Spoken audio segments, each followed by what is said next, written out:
दुई जन हूँ जड़े डिप्लोमार पूर्वतन छात्री दुई जन आम मैंने भी जेई एस्पिरेंट्स सरकार नियम अनुसार जो कनिष्ठ जंत्री पदवीटा अच्छी से केवल डिप्लोमा छात्र छात्री एबे वर्तमान 2 वर्ष तले 2022 किसी जन बीटेक पिला पिटिशन दाखल करी से चाकरी को हाथी बसी तो से चाहते कि भी योगदान रोचे एम एलिजिबल करा किंतु जदि आप भावतु गोटे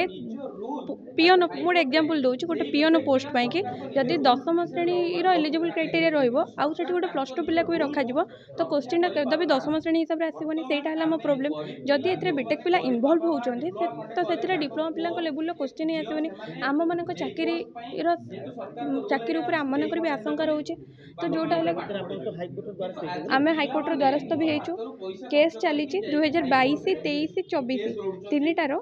माने गड़ी गड़ी चलुची डेट आउ 29 हियरिंग 29 हियरिंग सरला सरकारी वकिल उपस्थित रोना कि मत रखुना आमर सरकार पाखे एतिक अपील अच्छे कि सरकार आमर रिक्वेस्ट शुणु आम काली भी स्ट्राइक रे बसी वर्षारे भी काली पूरा बसी सरकार आमर रिक्वेस्ट शुणु आउ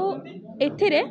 एडवोकेट जनरल को हस्तक्षेप करने कि निर्देश देकि आम केस टी समाधान करूँ आम मानक जो चाकरी स्थगित अच्छी एग्जाम करातु और आम मानक चाकरी दिंतु ए अण डिप्लोमा पिला इनवल्व करूँ ना।